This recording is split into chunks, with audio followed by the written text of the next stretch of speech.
और ये जो एंटी क्राइस्ट होगा वो भी ऐसा ही एक फेमस फिगर होगा, एक सेलिब्रिटी होगा। और जब उसके ये घाव लगेगा और फिर वो घाव चंगा होगा तो पूरी दुनिया को पता लगेगा। और वचन कह रहा है कि पूरी पृथ्वी के लोग, फिर सारी दुनिया ये देखने के बाद अचंभा करेगी। People will be amazed, they will be convinced by his faking resurrection. उसके रेजरेक्शन से, उसके अचंभे कामों से दुनिया हैरान हो जाएगी।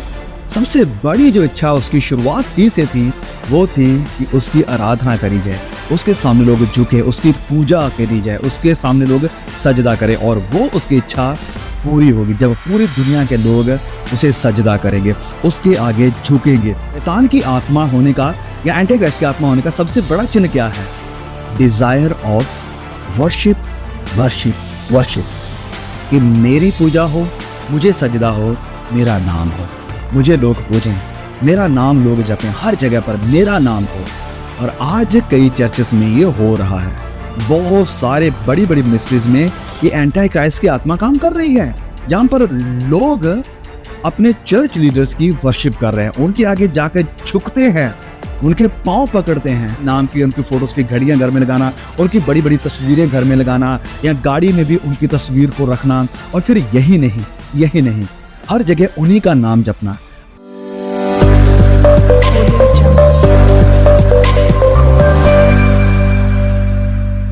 खुदाम से यीशु में आप तमाम मेरे मसीह बहनों को सलाम, जय मसीह की प्रेज़ द लॉर्ड।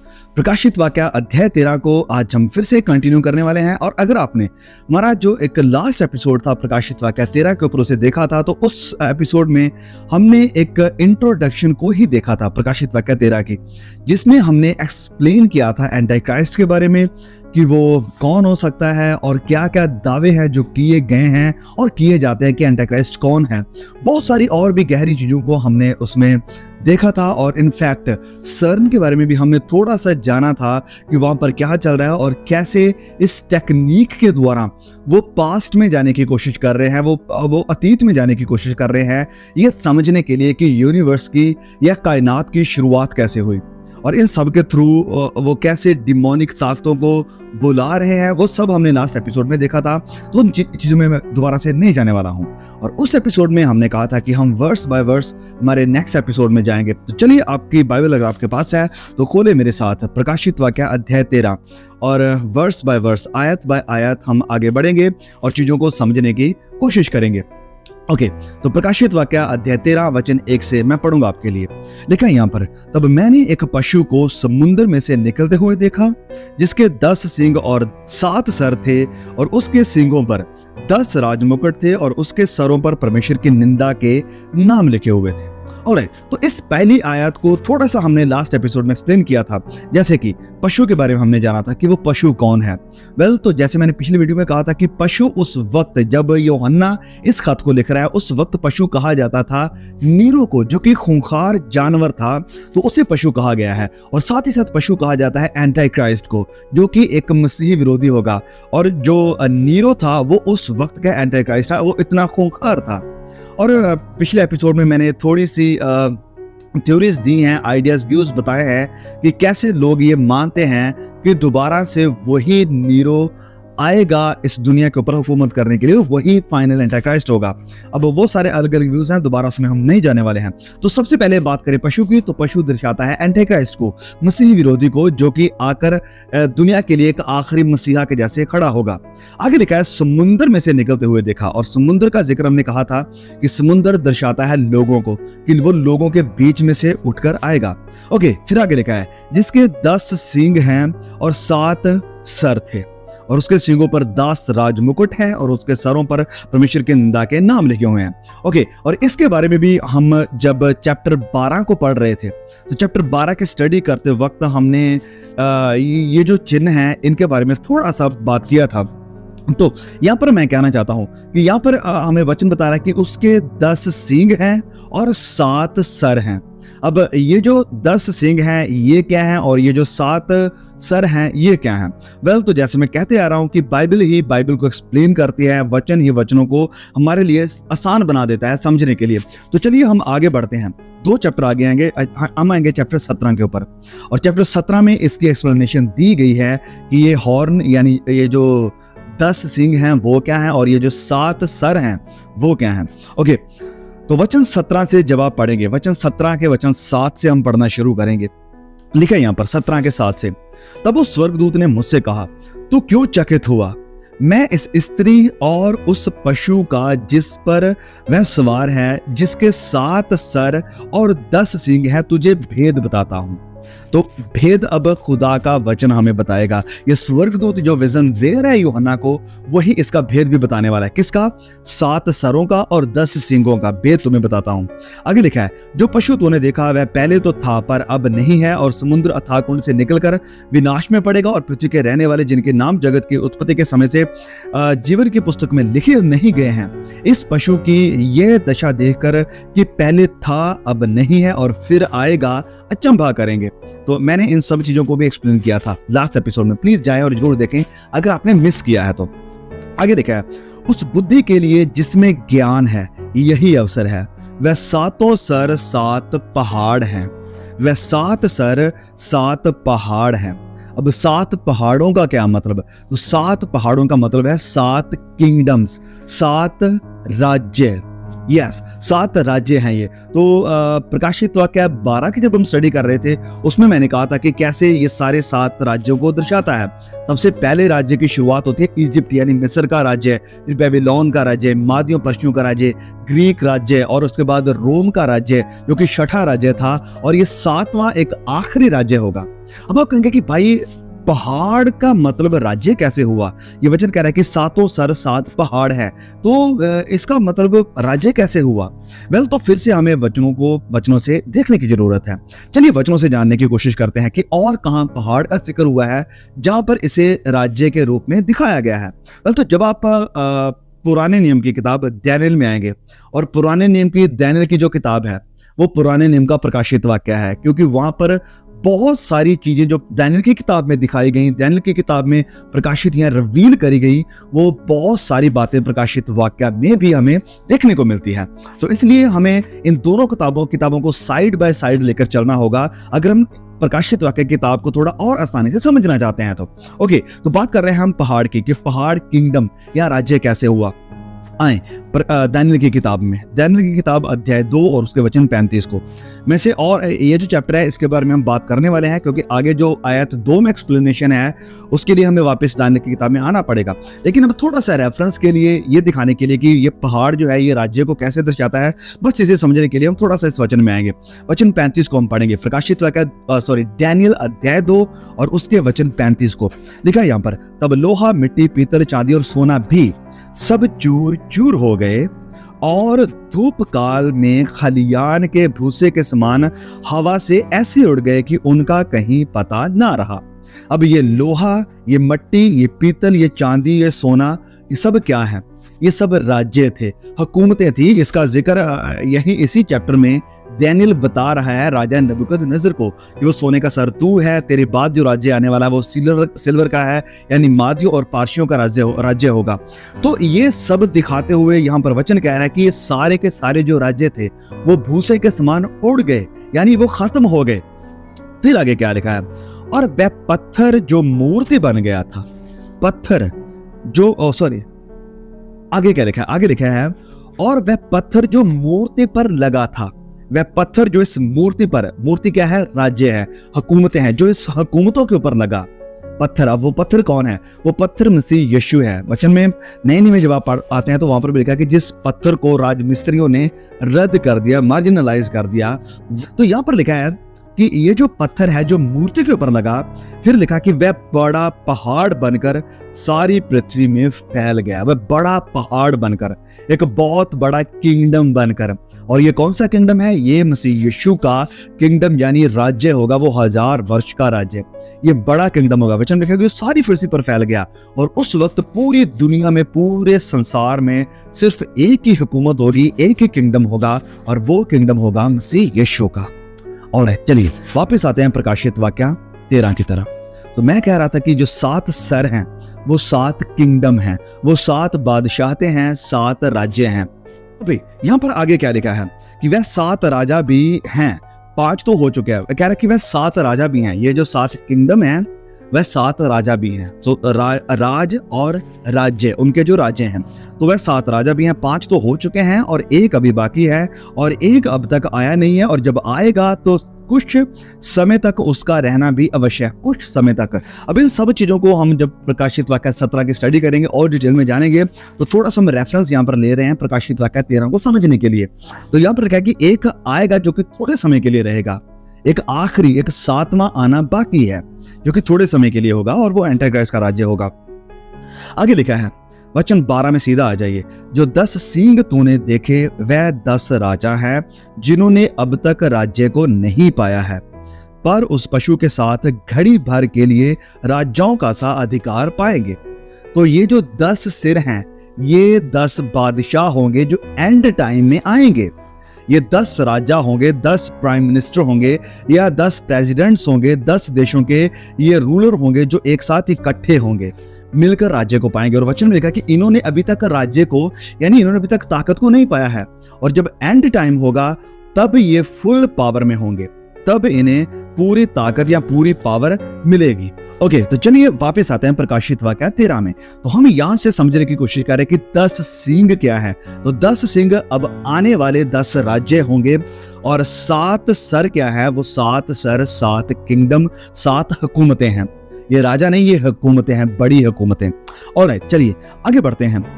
वचन 2 में, जो पशु मैंने देखा वह चीते के समान था। अब ये जो पशुओं का जिक्र है यहाँ पर, इनके ऊपर भी बहुत ध्यान देना।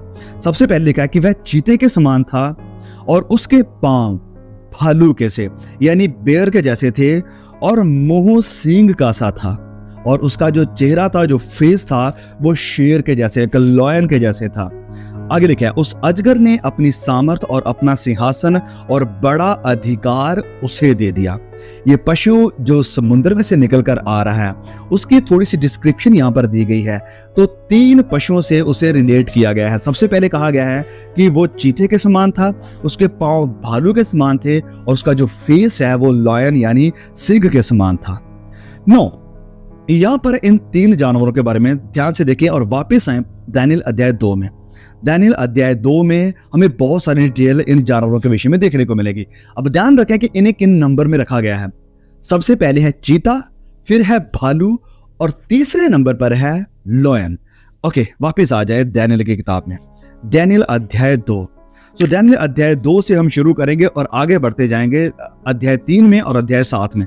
तो थोड़ा हम कह के बस डीप नहीं जाएंगे इसमें, बस थोड़ा थोड़ा रेफरेंस के लिए यहाँ से चीजों को लेंगे प्रकाशित वाक्य 13 को समझने के लिए। तो यहाँ पर अध्याय 2 में क्या चल रहा है, अब सब जानते हैं स्टोरी को, कि दानियेल और उसके जो 3 और दोस्त हैं, शद्रक, मिशक, अबेदनगो, उन्हें गुलाम बनाकर राजा नबूकदनेस्सर अपने साथ लेकर आया है। और यहाँ पर जब ये सब लोग यहाँ बेबीलोन में हैं, तो अध्याय 2 में राजा नबूकदनेस्सर को एक स्वप्न आता है। अब वो स्वप्न के बारे में भी भूल चुका था, और उस स्वप्न के बारे में जानना चाहता था कि स्वप्न से क्या है, और उसकी इंटरप्रिटेशन, उसके मतलब को भी जानना चाहता है, लेकिन कोई भी नहीं है जो उसे इस सपने के बारे में बता सके। तो फिर यहाँ पर दानियेल की एंट्री होती है, और दानियेल बताता है कि वो स्वप्न जो तूने देखा वो क्या था, और उसके मायने यानी उसका मीनिंग क्या है। तो स्वप्न आप जानते हैं, स्वप्न क्या था, एक बहुत बड़ी मूर्ति को राजा नबूकदनेस्सर ने देखा था, एक बहुत बड़ी मूर्ति। चलिए वचन 31 से पढ़कर आते हैं। हे राजा, जब तू देख रहा था तो तब एक बड़ी मूर्ति देख पड़ी, और वह मूर्ति जो तेरे सामने खड़ी थी वह लंबी चौड़ी थी, और उसकी चमक अनुपम थी, और उसका रूप भयंकर था। उस मूर्ति का सर तो चोखे सोने का था, चोखे सोने का था, और उसकी छाती और भुजाएं चांदी की। अब जो उसकी छाती और भुजाएं हैं वो चांदी की थी। तो दानियेल उसका आगे मतलब भी बताता है कि सर तू है, यानी बेबीलोनियन राज्य है, जो छाती और भुजाएं, जो बाजू हैं, वो जो चांदी के हैं, वो मीदियों और पारसियों का राज्य होगा। फिर वो आगे कहता है, उसका पेट और झांगे पीतल की हैं, और वो पीतल का राज्य कौन सा राज्य था, वो हम जानते हैं अलेक्जेंडर द ग्रेट का राज्य था, ग्रीक का राज्य था वो। आगे देखिए, उसकी टांगे लोहे की और उसके पांव कुछ तो लोहे के और कुछ मिट्टी के थे। फिर दानियेल बताता है कि उसकी जो टांगे हैं वो लोहे की हैं। अब ये कौन सा राज्य था, ये था रोम का राज्य, और जो रोम का राज्य है वो इस नाम से भी जाना जाता है, that the kingdom of Rome was like iron kingdom. वो एक लोहे के जैसा सख्त और बड़ा भयंकर राज्य था। आगे देखिए कि उसके जो पांव थे वो कुछ तो लोहे के थे और कुछ मिट्टी के थे, मतलब वो एक मिक्स्ड राज्य था। आगे लिखा है, देखते देखते तूने क्या देखा कि एक पत्थर ने बिना किसी के खोदे आप ही आप उखड़कर उस मूर्ति के पांव पर लगकर जो लोहे और मिट्टी के थे उनको चकनाचूर कर दिया। तो यहाँ पर एक पत्थर निकल कर आता है जो कि किसी ने काटा नहीं, बिना हाथ लगाए निकल कर आता है और वो इस मूर्ति को तोड़ देता है, चकनाचूर कर देता है। मतलब कि सारे राज्य गिरा दिए जाते हैं। और फिर आगे जैसे वचन 35 को हम पढ़कर आए थे कि वो जो पत्थर था वो एक बहुत बड़ी चट्टान, एक पहाड़ बन गया जिसने सारी पृथ्वी को कवर कर लिया। अब आगे आ जाए इसी अध्याय 2 के वचन 44 में, दानियेल अध्याय 2 वचन 44 में। और यहाँ पर फिर वो उसका क्लियर मतलब भी बता देता है। उन राज्यों के दिनों में स्वर्ग का परमेश्वर एक ऐसा राज्य उदय करेगा जो अनंत काल तक ना टूटेगा और ना किसी दूसरी जाति के हाथ में किया जाएगा, वरन वह उन सब राज्यों को चूर चूर कर देगा और उनका अंत कर डालेगा और वह सदा स्थिर रहेगा। मसीह यीशु का वो जो राज्य है वो सदा बना रहेगा। कोई और राज्य उसके ऊपर चढ़ाई करके उसे हरा नहीं पाएगा। 45 में लिखा है, जैसा तूने देखा कि एक पत्थर किसी के हाथ और बिन खोदे पहाड़ में से उखड़ा और उसने लोहे, पीतल, मिट्टी, चांदी और सोने को चूर चूर कर दिया, इसी रीति महान परमेश्वर ने राजा को बताया है कि इसके बाद क्या क्या होने वाला है। ना स्वप्न में और ना उसके फल में कुछ संदेह है। ये जो कुछ तूने देखा है इसमें कोई संदेह नहीं है कि हाँ ये कुछ नहीं होगा। वचन बता रहा है कि जो कुछ तूने देखा है वो सब कुछ होकर ही रहेगा। और आगे अध्याय 3 में हम क्या देखते हैं कि अध्याय 3 में राजा नबूकदनेस्सर स्वप्न में इस मूर्ति को देखा जो उसने वो रियली एक सोने की मूर्ति बना देता है, एक बहुत बड़ी मूर्ति बनाने का आइडिया नबूकदनेस्सर को कहां से आया था? उसी स्वप्ने से। और नबूकदनेस्सर को क्या लगता था, उसने क्या सोचा कि ये जो लोहे का मेरा किंगडम है, सोने का जो मेरा किंगडम है, ये कभी खत्म नहीं होगा, पूरा किंगडम सोने का रहेगा और ये कभी खत्म नहीं होगा। लेकिन उसकी ये भूल थी। जो चीज परमेश्वर ने बताई है स्वप्न में, परमेश्वर ने जिन चीजों को जाहिर किया है उनका पूरा होना लाजमी है, वो पूरी होकर ही रहेंगी। अब आगे आ जाएं दानियेल अध्याय 7 में। अब दानियेल अध्याय 7 में कुछ चीजें और हमारे लिए क्लियर हो जाएगी। ये जो जंतु पशु के जिक्र को हमने देखा प्रकाशित वाक्य 13 के वचन 2 में, अब उनका रेफरेंस हमें यहाँ पर क्लियर हो जाएगा। ओके, तो सबसे पहला वो क्या कहता है दानियेल अध्याय 7 और उसके वचन 2 से मैं पढ़ूंगा। दानियेल ने यह कहा कि मैंने रात को यह स्वप्न देखा कि महासागर पर चारों ओर आंधी चलने लगी। तब समुद्र में से 4 बड़े जंतु जो एक दूसरे से भिन्न थे निकल कर आए। वो डिफरेंट है, एक ही समान नहीं है, ये अलग अलग हैं। कोई बेबीलोन से है, कोई ग्रीक से है, कोई मीडो और कोई पर्शिया से है, कोई साइरस के जैसे है। तो यहाँ पर वो कह रहा है कि अलग अलग हैं, वो भिन्न भिन्न हैं। वचन 4, पहला जंतु सिंह के समान था। ओके, तो पहला है लायन के जैसे, उसको पहले नंबर पर रखा है। प्रकाशित वाक्य के 13 में जो लायन है वो 3rd नंबर पर था। यहाँ पर जो जंतु है वो सबसे पहले शेर के जैसा पहले नंबर पर है।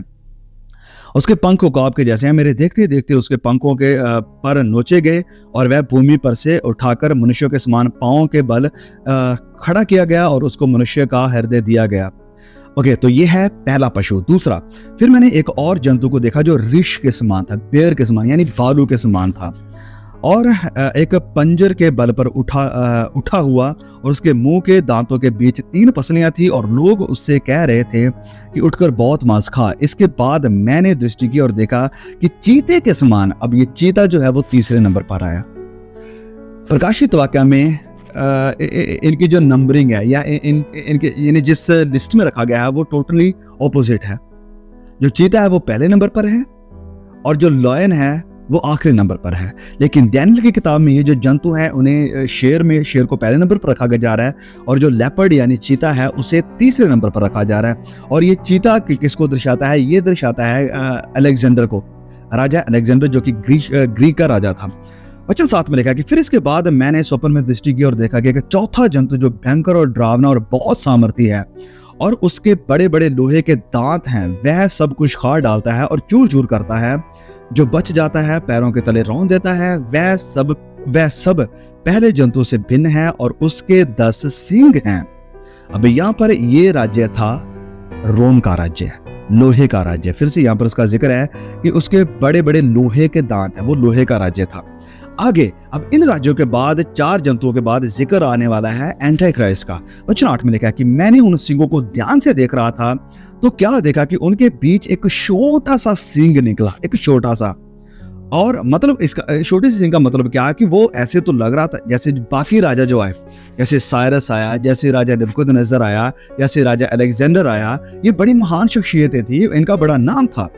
लेकिन ये एक छोटा सींग आ रहा है, मतलब वो एक कोई बड़ा नाम नहीं होगा, वो एक नॉर्मल टाइप का इंसान होगा जो कि बड़ी ताकत को हासिल करेगा। तो कहता है एक छोटा सा सिंह निकला और उसके बल से उन पहले सिंगों में से 3 उखाड़े गए। फिर मैंने देखा कि इस सिंग में मनुष्य की सी आंखें और बड़ा बोल बोलने वाला मुंह भी है। उसने पहले राज्यों की ताकत को खत्म कर दिया और इसे एक बड़ी सामर्थ्य दी गई है। आगे लिखा है वचन 8 में, मैंने देखते देखते अंत में क्या देखा कि सिंहासन रखे गए और कोई अति प्राचीन विराजमान हुआ और उसका वस्त्र हिंसा उजला और सर के बाल निर्मल ऊन के सरीखे थे और उसका सिंहासन अग्निमय और उसके पहिए धधकती हुई आग के से दिखाई पड़ते थे। अब पहले जो संसार के राज्य आएंगे, उसके बाद आखिरी राजा होगा एंटीक्राइस्ट। उसको खत्म करने के लिए खुदा खुद अपना सिंहासन लगाएंगे, जो कि यहाँ पर हमें देखने को मिल रहा है। वचन 11 में जब आप आगे आ जाते हैं तो यहाँ पर लिखा है, उस समय उस सिंह का बड़ा बोल सुनकर मैं देखता रहा और देखते देखते अंत में देखा कि वह जंतु घात किया गया, उसे जख्मी किया गया और उसका शरीर धधकती हुई आग में भस्म कर दिया गया। ये कौन है? Anti Christ. मैंने रात के सपने में देखा, देखो मनुष्य के संतान सा कोई आकाश के बादलों समेत आ रहा है और वह उस अति प्राचीन के पास पहुंचा और उसको वह उसके समीप लाए और तब उसको ऐसी प्रभुता महिमा राज्य दिया गया कि देश देश जाति जाति के लोग भिन्न भिन्न भाषा बोलने वाले सब उसके अधीन हों और उसकी प्रभुता सदा तक अटल और उसका राज्य अविनाशी ठहरे। तो ये सेम विजन ऑलरेडी नबूकदनेस्सर ने देखा है, लेकिन किसी अलग रूप में। अब परमेश्वर ने वही चीजें, वही बातें, वही भविष्य डैनियल को दिखाया है, लेकिन एक और टर्मिनोलॉजी यानी और लैंग्वेज में, शब्दावली में। लेकिन विजन सेम ही है कि अलग अलग ताकतें, हुकूमतें आएंगी, उनके बाद एक बड़ा भयंकर राजा उठेगा जो कि एंटी क्राइस्ट है और उस एंटी क्राइस्ट को खत्म करने के लिए परमेश्वर की तरफ से एक राज्य खड़ा होगा जो कि मसीह यीशु का राज्य है।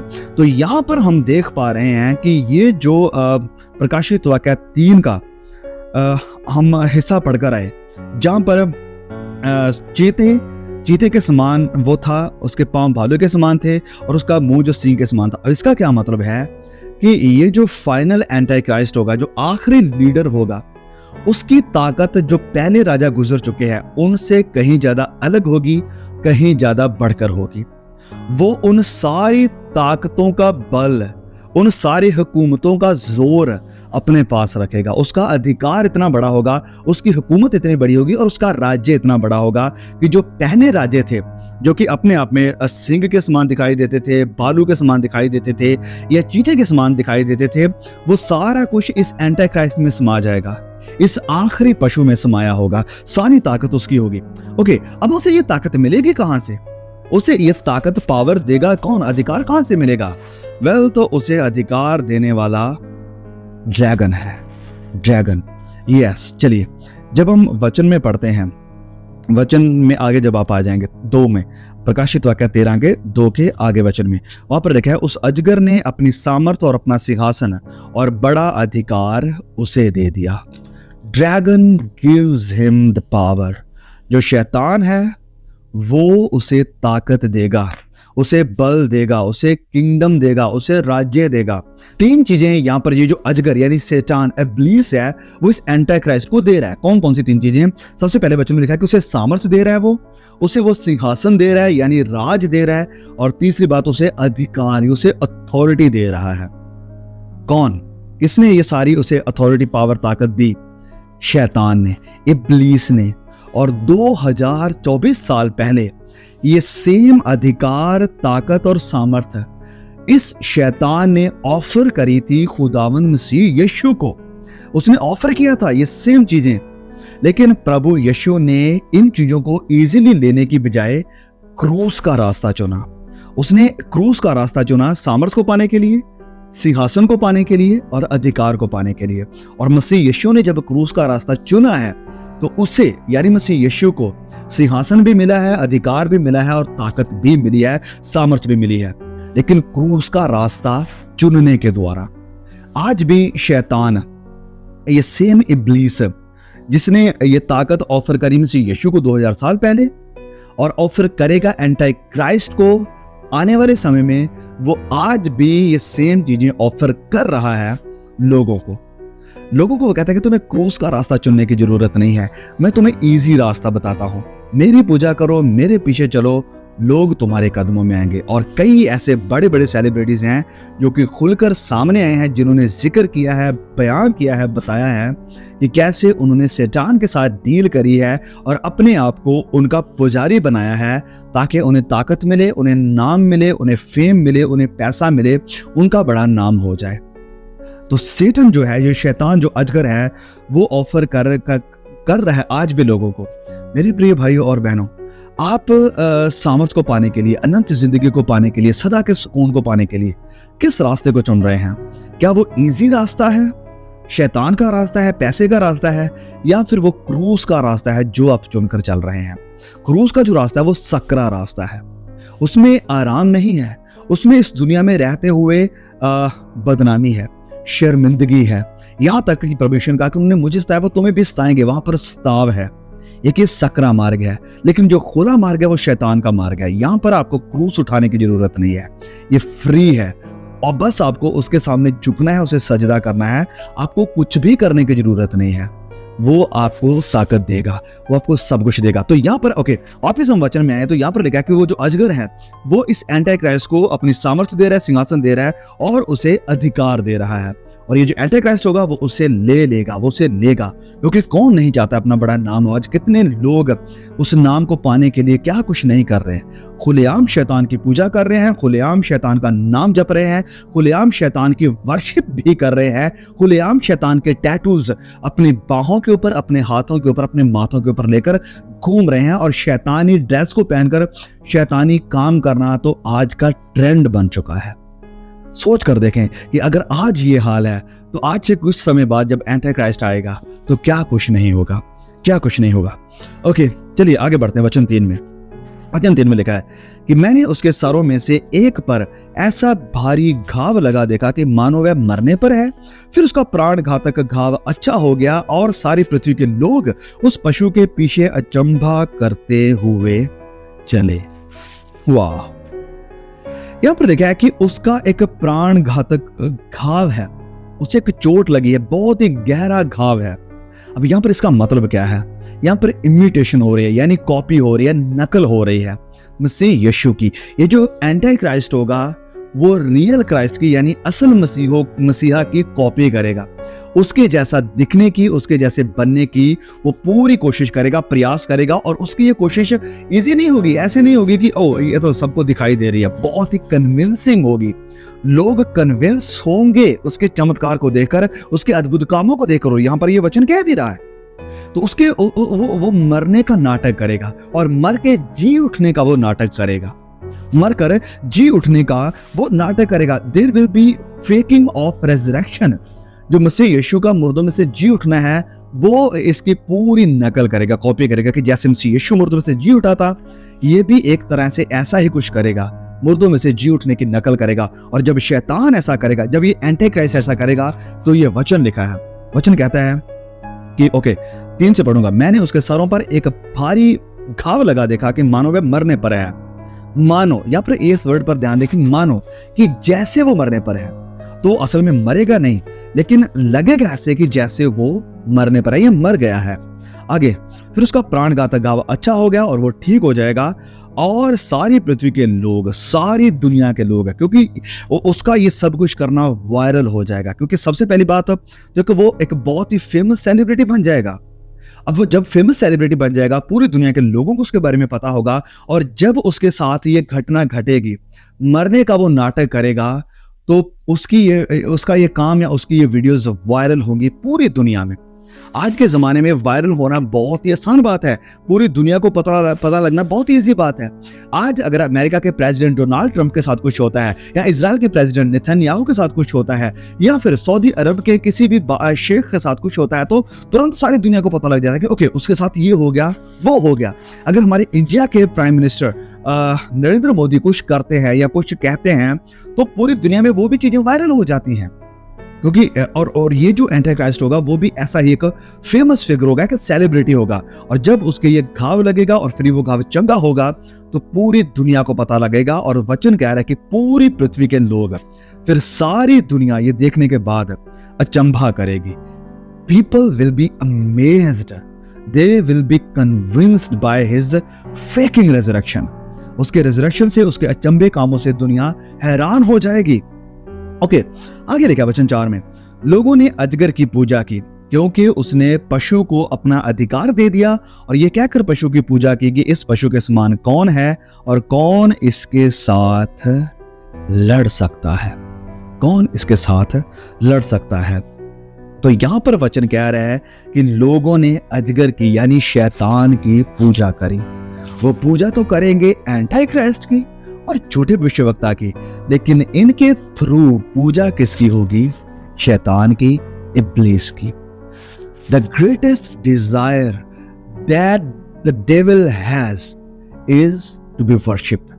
सबसे बड़ी जो इच्छा उसकी शुरुआत ही से थी वो थी कि उसकी आराधना करी जाए, उसके सामने लोग झुके, उसकी पूजा करी जाए, उसके सामने लोग सजदा करें, और वो उसकी इच्छा पूरी होगी जब पूरी दुनिया के लोग उसे सजदा करेंगे, उसके आगे झुकेंगे और उसकी महिमा करते हुए। वचन में लिखा है कि वो भजन भी गाएंगे, गीत भी गाएंगे, और उनका गीत क्या है कि इस पशु के समान कौन है, कौन इससे लड़ सकता है। जैसे हम मसीह यीशु की महिमा के लिए भजन गाते हैं कि मेरे यीशु जैसा कोई नहीं, यीशु मसीह तेरे जैसा है कोई नहीं, कौन तेरे समान, तेरा नाम बड़ा महान है, सदा का तू राजा है, सदा का तू बादशाह है, तेरी बादशाहत सदा की। ऐसे कई ऐसे भजन हैं प्रभु यीशु की महिमा के लिए, प्रेज के लिए हम गाते हैं। लेकिन उस वक्त में जब एंटीक्राइस्ट रूलरशिप में होगा तो ये लोग भजन गाएंगे शैतान के लिए, इस एंटीक्राइस्ट के लिए, कि इसके जैसा कौन है, ऐसा बादशाह, ऐसा राजा, ऐसा पावरफुल लीडर, ऐसा इन्फ्लुएंशियल लीडर और ऐसा अद्भुत चमत्कार करने वाला भी। ये जो हमारा बादशाह है ये सिर्फ संसारिक ही नहीं है, ये तो आत्मिक भी है, आत्मिक काम भी कर रहा है। तो ऐसा बादशाह पहले तो हमें कभी दिखाई नहीं दिया, पहले कभी भी हमें नहीं मिला, और लोग उसके सामने झुकेंगे, उसे सजदा करेंगे। जब मसीह यीशु दुनिया में आए तो लोगों ने उसे रिजेक्ट किया, जो कि आज भी कर रहे हैं। क्यों? क्योंकि मसीह यीशु पाप के ऊपर उल्लाहना देते हैं, मसीह यीशु पाप से नफरत करते हैं और पाप से मुड़ने के लिए कहते हैं। लेकिन ये एंटीक्राइस्ट ऐसा नहीं करेगा, वो कहेगा कि तुम्हें जो करना है करो, डू एज द विल, जो तुम्हारी इच्छा है वैसा ही करो। ओके, शादी से पहले साथ रहना, ये रहो, हम इसके लिए कानून बना देंगे। अगर आप लड़के हो, आपको लगता है कि नहीं मैं लड़की हूँ, ओके, हम आपका जेंडर चेंज करवा देंगे, कोई चिंता नहीं है, हर कोई जैसे भी है वैसे खुश रहेगा, किसी को उसके खिलाफ कुछ कहने की जरूरत नहीं है। तो जो एंटीक्राइस्ट है ये रास्ता ऑफर करेगा, और कौन ये रास्ता नहीं चाहेगा? कौन नहीं चाहेगा कि ऐसे रूल हो जहाँ पर पाप के लिए मनाही ना हो, पाप के लिए कुछ गलत ना कहा जाए, जहाँ पर हस्बैंड दूसरे रिलेशंस बना सकता है, जहाँ पर कोई भी माँ बाप अपने बच्चियों को नहीं कह सकेगा कि तुम गलत कर रहे हो, वहां पर उनकी मर्जी होगी। तो कौन नहीं सजदा करेगा एंटीक्राइस्ट को? क्योंकि वो मसीह यीशु के जैसे लोगों को पाप के ऊपर उलाना नहीं देगा, वरन ये पाप को एप्रिशिएट करेगा, और उसकी इस बादशाहत को देखकर लोग कहेंगे कि इस पशु के जैसा कौन है, ऐसा तो हमने पहले कभी नहीं देखा। We needed such a dynamic leader. ऐसे ही राजा की, रूलर की, लीडर की, प्राइम मिनिस्टर की, प्रेसिडेंट की हमें जरूरत थी, जो हमें मिला है। लोग उसकी महिमा करेंगे। और ये जो शैतान की ताकत है, वर्शिप को हासिल करना, वर्शिप को पाना, अपनी सामर्थ्य, अपना बल, अपना जोर देकर, यस फाइनल टाइम में तो होगा ही, जैसे हम पढ़ रहे हैं एंटीक्राइस्ट के वक्त में। लेकिन वचनों में कहता है, जब आप पढ़ेंगे पहला यूहन्ना अध्याय 2 और उसके वचन 28 में, वहां पर लिखा है कि एंटीक्राइस्ट की आत्मा, मसीह विरोधी की आत्मा अभी भी काम कर रही है। अभी भी कैसे? अभी भी जो लोग स्वार्थ के लिए काम कर रहे हैं, जहां पर लोग अपने आप को ऊंचा कर रहे हैं, जहां पर लोग अपना नाम बनाने के लिए लगे हैं ताकि लोग उन्हें जाने, उनकी तारीफ करें, उन्हें सजदा करें, उनकी महिमा करें, ये शैतान की आत्मा है काम कर रही। और ये जो शैतान की आत्मा है ये चर्चेस में भी काम कर रही है। शैतान की आत्मा का सबसे बड़ा चिन्ह क्या है? ओके, सुने ध्यान से, शैतान की आत्मा होने का या एंटीक्राइस्ट की आत्मा होने का सबसे बड़ा चिन्ह क्या है? Desire of worship, worship, worship, कि मेरी पूजा हो, मुझे सजदा हो, मेरा नाम हो। मुझे लोग पूजें, मेरा नाम लोग जपें, हर जगह पर मेरा नाम हो।